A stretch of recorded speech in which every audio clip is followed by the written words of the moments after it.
Good afternoon, and I hope you're all doing well today. I'm coming to you today from one of my favorite geeky places, the reading room of the New York Public Library. If you've never been there, I highly recommend it. It's a beautiful place. It's an architectural wonder. It's well worth the trip. Before I begin, I just want to say that I hope you like what you see here, that you subscribe and ring the bell to be notified of any new posts. Leave a comment if you feel strongly about anything that I say. You know, posting these videos is a lot of fun for me. And every time I do one, I realize there was more I wanted to say on the subject. Some people are telling me I need to look more professional and more polished, but I'm not really worried about that. I'm not going out of my way to look sloppy necessarily, but I think what I am saying is more important than, how professional this looks. I hope my viewers agree, and if you don't, then tell me. And if you have any suggestions for me on how to improve my videos, certainly leave a comment and I will take it under consideration. So today's video is sort of going to build on the content of the first two.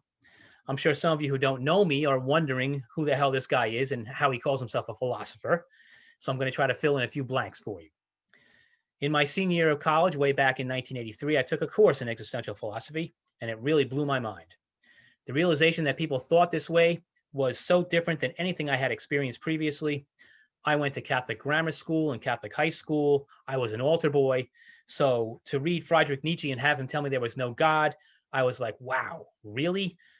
It just changed my entire way of thinking. But it wasn't being told that there was no God that was the most mind-blowing aspect of what Nietzsche said.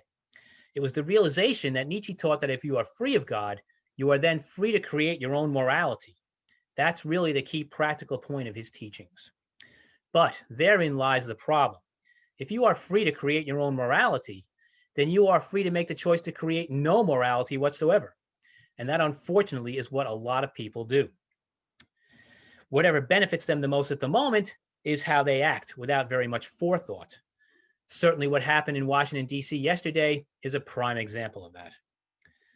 If they can wake up in the morning, look themselves in the mirror, and reconcile their behavior with its desired result, then they can go on living that way and never have any sort of moral framework whatsoever.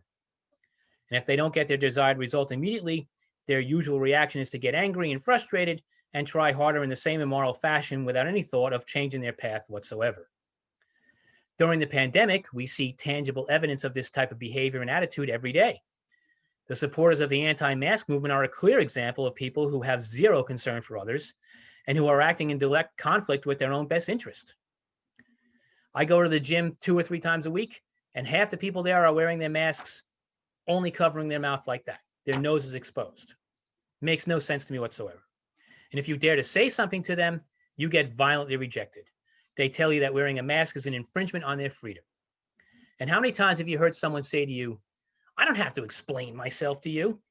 That is the epitome of existential philosophy. In effect, they are saying, I don't owe you anything and I can do anything that I want. Whether you are familiar with the philosophy of existential philosophy or not, make no mistake, this is the way the world lives. I functioned in that same way for more than 20 years, believing that Nietzsche was right, and it led me down the path to personal ruin. I don't know why, but there must have been some voice inside my head that told me that I was wrong, but I never listened until I hit bottom. Then back in 2009, someone handed me a book that completely changed my life. Eckhart Tolle's book, A New Earth, Awakening to Your Life's Purpose, was more mind-blowing than Nietzsche had ever been. First of all, he's just as deep as Nietzsche, but he's a lot easier to read and understand. The reason is simple. Tolle speaks to your soul. So often while reading this book, I found myself saying, oh my God, because I realized that what he is saying is so true, and it's a complete refutation of Nietzsche. I read it twice all the way through and then went back a third time and underlined what I consider to be the most important parts. As I said a few minutes ago, according to Nietzsche, you are responsible to no one. Eckhart Tolle proves that completely wrong.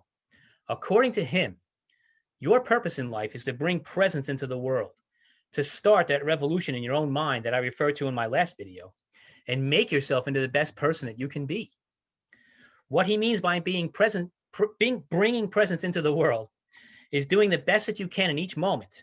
If you can do that, then you don't need to worry about the future or regret the past.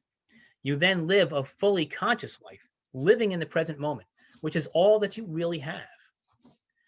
I have found that many spiritual teachers don't incorporate religion into their instruction. Eckhart Tolle takes what Jesus said and injects meaning that you might not have previously realized. He points out that Jesus recognized the unconscious state of his persecutors when he said, "Father, forgive them, for they know not what they do." And one of Mr. Tolle's most important teachings is that for you to live a fully conscious life, you have to believe that you already have everything that you want, even if you are not experiencing it in the present moment. In the Gospel according to Mark, Jesus says, "Whatever you ask for in prayer, believe that you will have already received it, and it will be yours." For me, this makes Eckhart Tolle's words much more powerful because he puts a modern twist on ancient wisdom.